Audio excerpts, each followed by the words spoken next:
Pessoal, boa noite. Meu nome é Alexandre, como o pessoal falou aqui, né? Sou jornalista civil.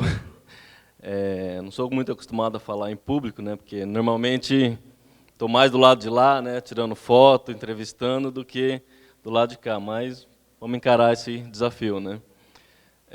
Minha relação com a Prasc, ela é bem antiga, né? Pelo menos desde a fundação, né? 2001. Na época a gente era amigo do pessoal que estava fundando a Prasc, né? Nessa época eu era diretor do DCE da UFSC, né? Estudante de jornalismo, diretor do DCE da UFSC. Quando a gente abriu as portas do DCE para aqueles diretores, não eram diretores, mas para aqueles praças que estavam se organizando secretamente para fundar a Prasc, nós recebemos eles lá no DCE, né?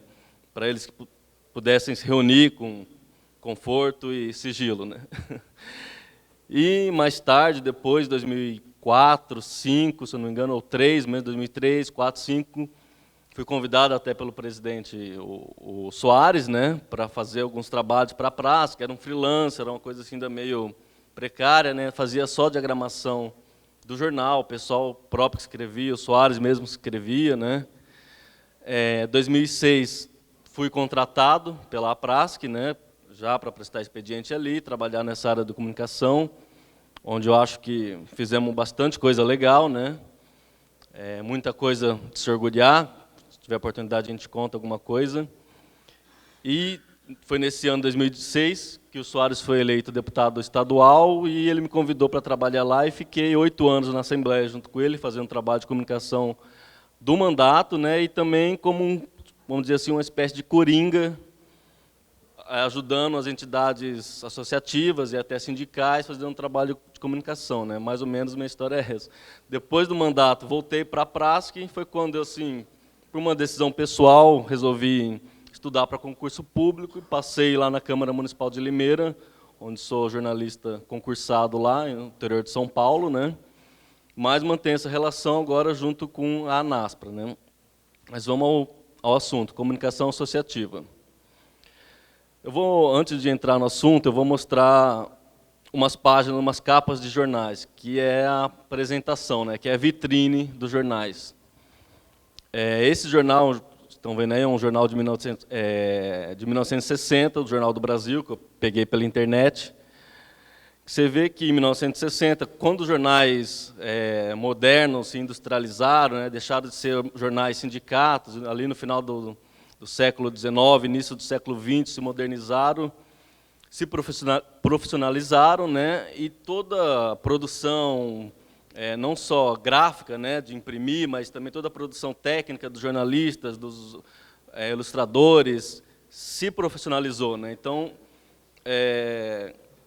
esse é um exemplo de um jornal de 1960, o Jornal do Brasil. Esse é um jornal sindical feito 60 anos depois, né? Com muito mais ferramentas tecnológicas, com muito mais possibilidades de se fazer diferente, e com, vamos dizer assim, com artes gráficas muito mais desenvolvidas e sofisticadas. E não quero criticar o colega que fez isso aqui, longe de mim, eu já fiz igual, ou pior até, na minha época, quando eu diagramava, mas assim, o que eu quero dizer com isso é que assim, ficamos 60 anos depois da modernização dos jornais industriais, né, nós estamos atrás dele, em termos de tecnologia, em termos de apresentação gráfica, em termos de profissionalização, como a Everson falou, né. Outro exemplo, o jornal de 1962, da Folha de São Paulo, você vê que tem uma certa ilustração, bastante imagens, né, as bandeiras ali, 30 de setembro de 62, e um jornal feito 60 anos depois pela imprensa sindical.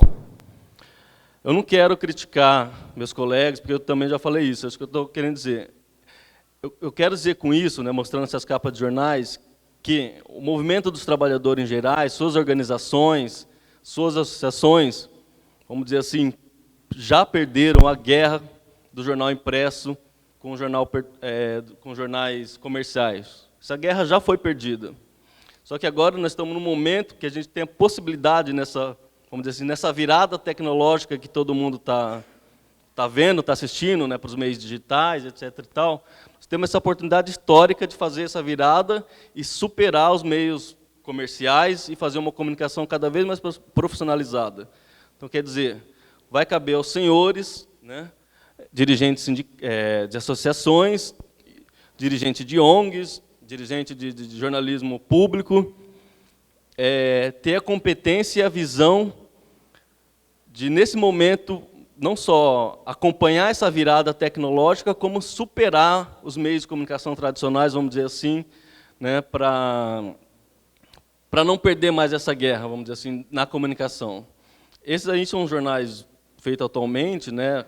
Você vê como a produção gráfica desenvolveu bastante, apesar de algumas associações também desenvolveram essas produções gráficas, né? Os trabalhos da Prasc são um exemplo disso, né?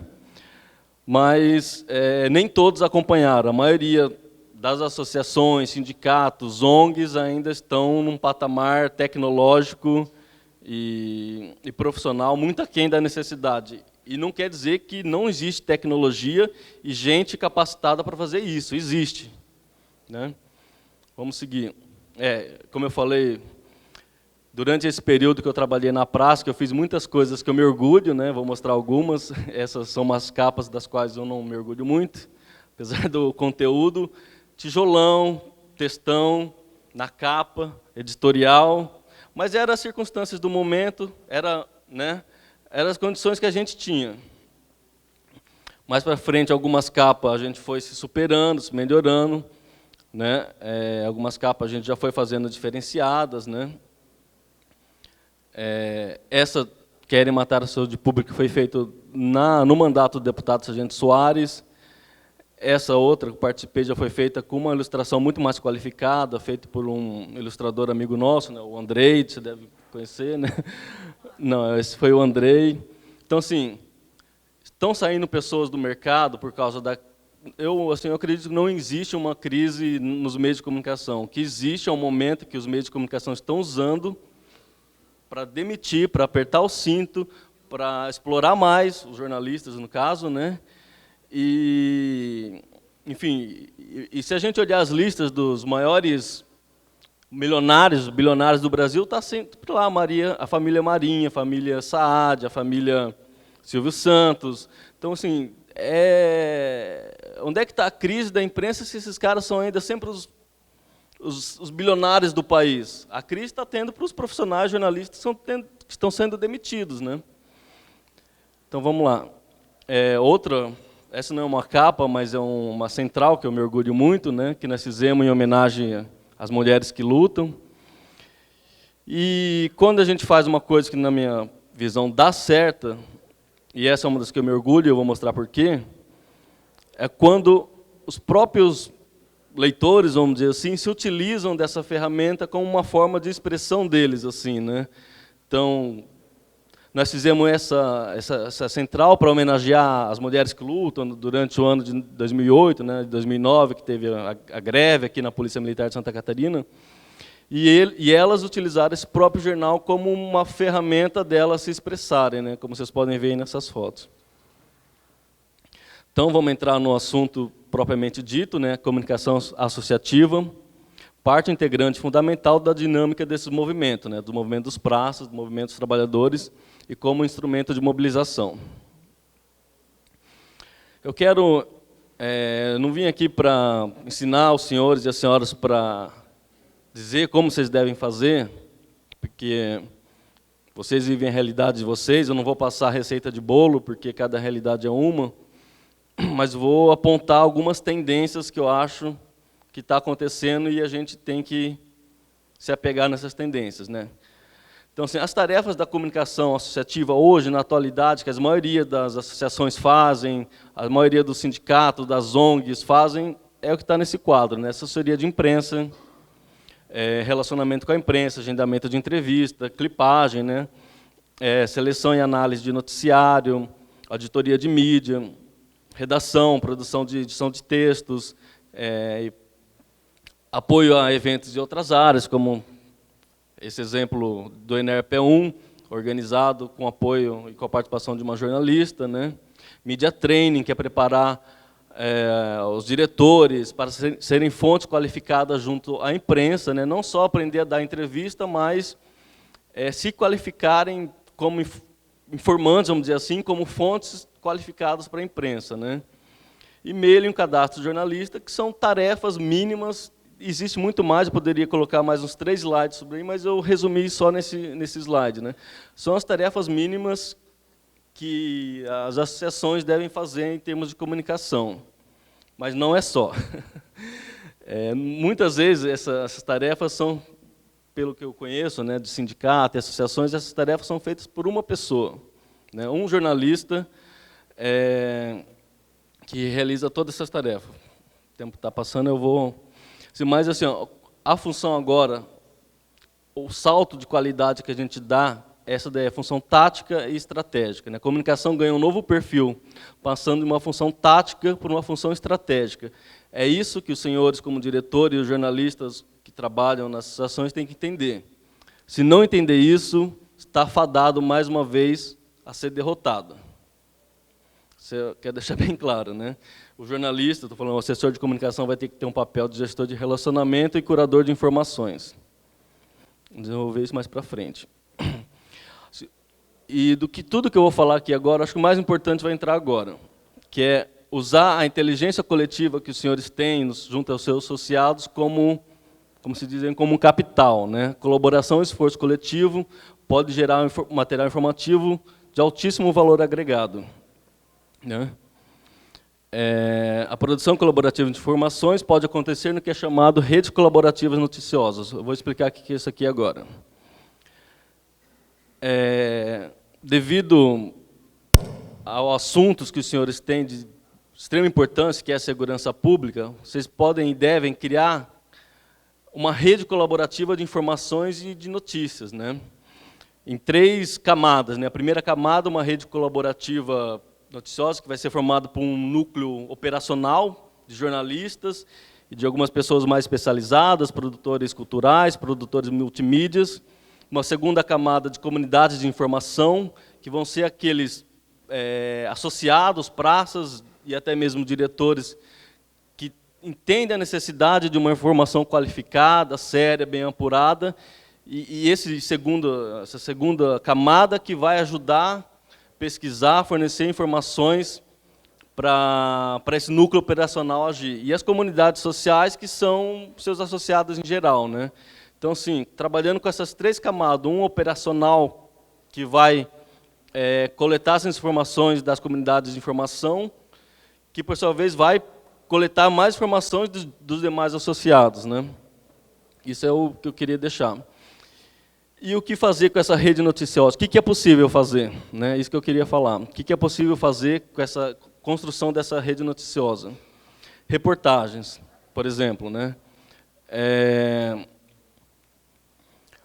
Essas fontes que vocês vão treinar, que vocês vão preparar, elas vão ajudar os jornalistas e a diretoria a buscar informações, a fazer pesquisa e a fazer coleta de informações, levantamento de dados para as reportagens que vão ser veiculadas nos meios que vocês vão desenvolver, né? Plataforma Wiki. Outra ferramenta que pode ser desenvolvida com essa inteligência coletiva, né? Uma plataforma para definir conceitos, para definir assuntos acadêmicos, institucionais, aí, enfim, 1 milhão de coisas. Blogs. Geolocalização, por exemplo. Os policiais e bombeiros militares estão em praticamente todas as cidades do Estado, e do país também, né? Vamos dizer assim. Então, assim, eles têm a capacidade de construir ferramentas aplicativas de geolocalização para mapear a criminalidade, por exemplo, de um determinado estado. Existe tecnologia, existe facilidade, qualquer celular, qualquer um pode adicionar um dado ali, só que falta um gestor e falta a iniciativa de se fazer isso e falar, não, vamos mapear os índices de criminalidade de Santa Catarina, né? A Prasc, por exemplo, poderia fazer esse aplicativo, desenvolver esse aplicativo, porque assim, senão vai ficar sempre refém de outras fontes de informações do governo que nunca está atualizada. Aqui em Santa Catarina existe até a lei de transparência das informações criminais, mas nunca está atualizada. Ou então vai ficar refém das informações, por exemplo, do Fórum Brasileiro de Segurança Pública, que são muito importantes, mas acho que até para eles, até tendo esse apoio dessas ferramentas de geolocalização feita, que só vocês podem fazer, mais ninguém, é um conhecimento único que vocês podem desenvolver com essa inteligência colaborativa, né? Memória eletrônica é uma das possibilidades e equipe de engajamento, né?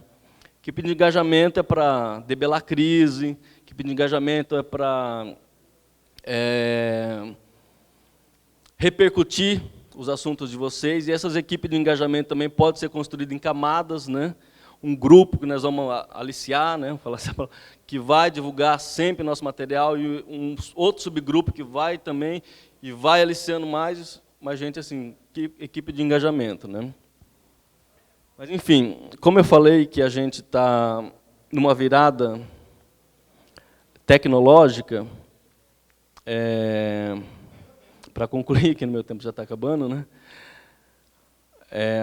Eu vou mostrar aqui agora. Eu falei dos jornais agora há pouco para falar que eu não defendo que se acabem os jornais, mas é nítido que existe uma crise e uma decadência do meio impresso, né? É um fato que a gente não pode superar. E hoje a informação e a notícia está migrando para a internet e, por sua vez, pelo celular, né?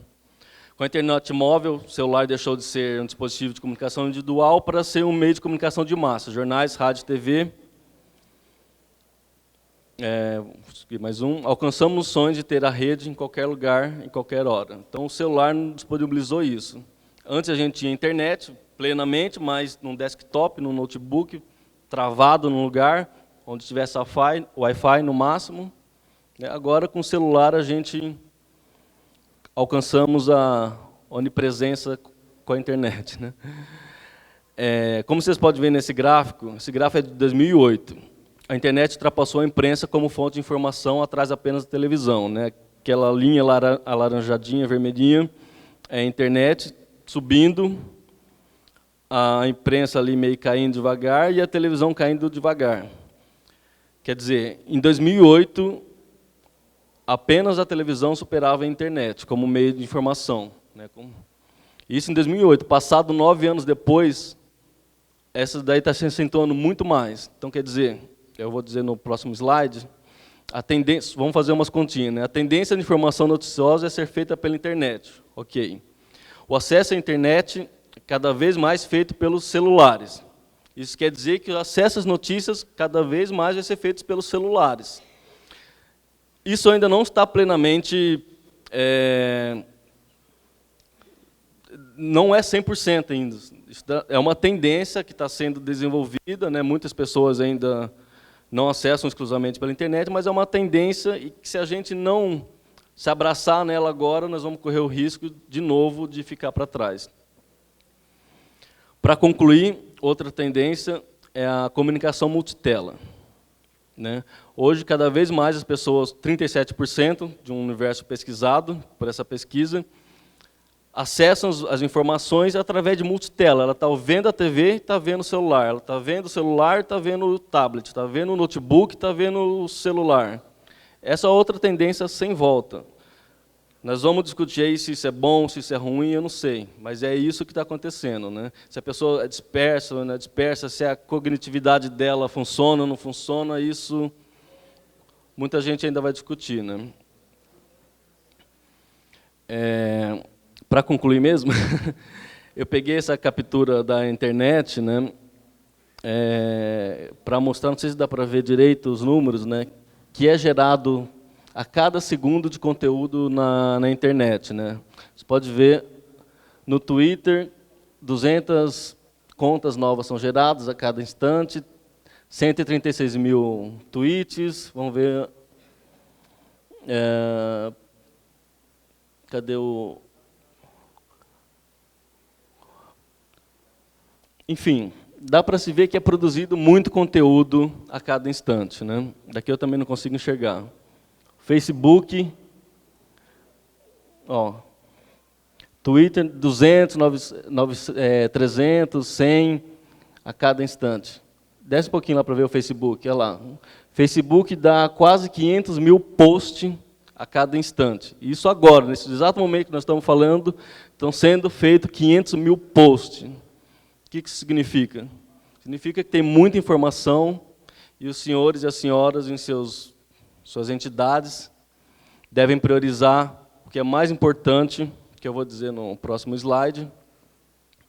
Devem priorizar conteúdo relevante e o conteúdo que só os senhores têm, que é segurança pública, né? Então, assim, se vocês produzirem conteúdo relevante e único, que é esse assunto que vocês dominam, certamente vocês vão conseguir ser vistos e ouvidos, né, nesse mundaréu de informação que é publicado todo dia.